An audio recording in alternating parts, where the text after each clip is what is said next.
The Apple iPhone 16 Pro Max is bigger and more powerful than ever. It has a beautiful screen, an excellent camera array, and new camera controls that could change how you approach iPhone photography. Power and battery life both get a boost to make this the big screen smartphone of your dreams. Apple Intelligence offers some useful and intriguing features, but it's not yet the thing that will or should drive upgrades. Still, if you have been holding on to an iPhone 12 or 13 Pro Max, this is probably the moment for a big screen upgrade. It might seem like Apple's phone design strategy is now why mess with a good thing. In some ways, that's true. The iPhone 16 Pro Max doesn't stray far from the aesthetic first established with the iPhone 12, but also carries forward the myriad challenge made over the last few generations, like the smoothed out edges and new action button which replaced the silent switch on the Pro models last year. Its dimensions are close to those to the iPhone 15 Pro Max but enlarged by a few millimeters here and there. The 16 Pro Max is 163mm by 77.6mm by 8.25mm and weighs 227 grams. That's 6 grams heavier, 3.1mm taller, and 0.9mm wider than the iPhone 15 Pro Max. If you are comfortable holding and using the iPhone 15 Pro Max, I suspect you will have no trouble with the iPhone 16 Pro Max.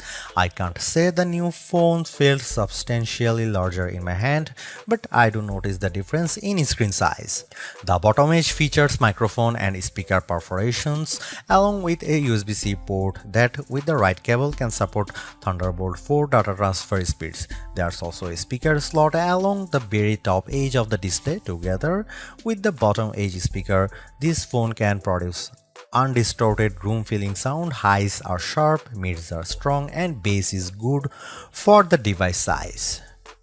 Button placement is mostly identical to last year, with the volume buttons and action button on one side and the larger power or sleep or CD button on other side. They are joined, however, by a new button, camera control, roughly the same size as the power button.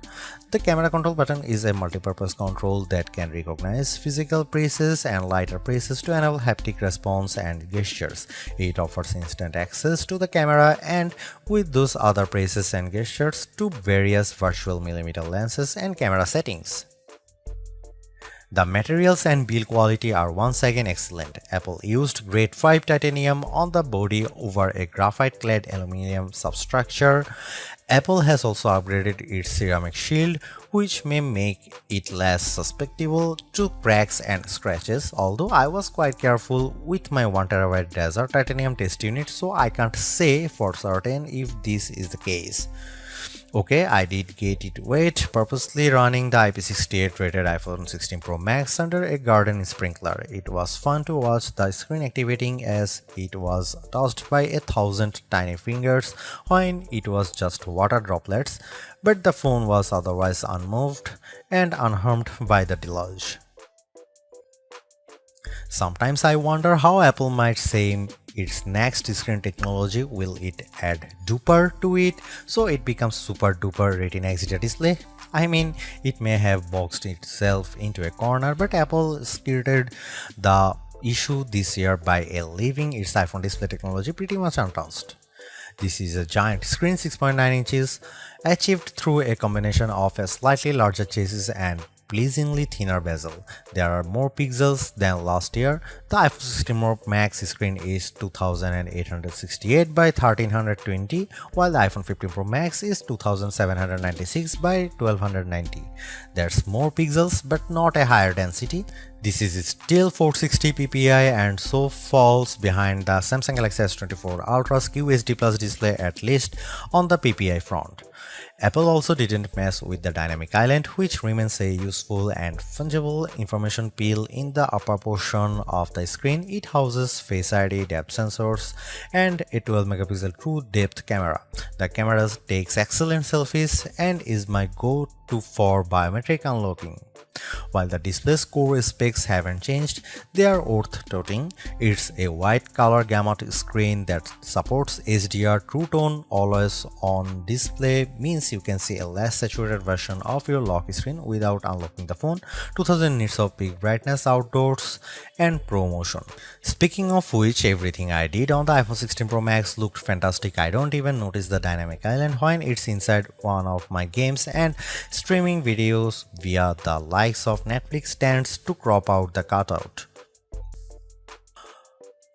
While Apple hasn't radically changed the iPhone's camera array, there are enough changes in hardware, software, and image processing, along with the aforementioned camera control button to make the imaging system feel fresh and new. On paper, we have just one notable megapixel upgrade, the 48 megapixel ultra-wide camera, which will not only improve wide-angle shots but has a measurable impact on macro quality. Still, even though Apple didn't squeeze a much higher pixel count into the main camera, it did upgrade the sensor and is promising much faster shutter speeds, and the autofocus is now enhanced with dual autofocus sensors. These are the kinds of incremental changes that should improve both the experience of using the quality delivered by the main camera sensor, but they are also hard to measure.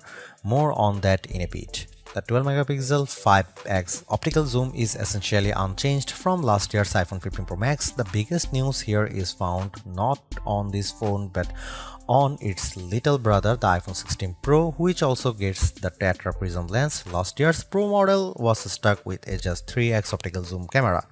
Similarly unchanged is the 12 megapixel FaceTime camera on the front. Here are some camera samples of iPhone 16 Pro Max.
The iPhone 16 Pro Max have everything we have come to expect in a year-over-year upgrade even without Apple Intelligence.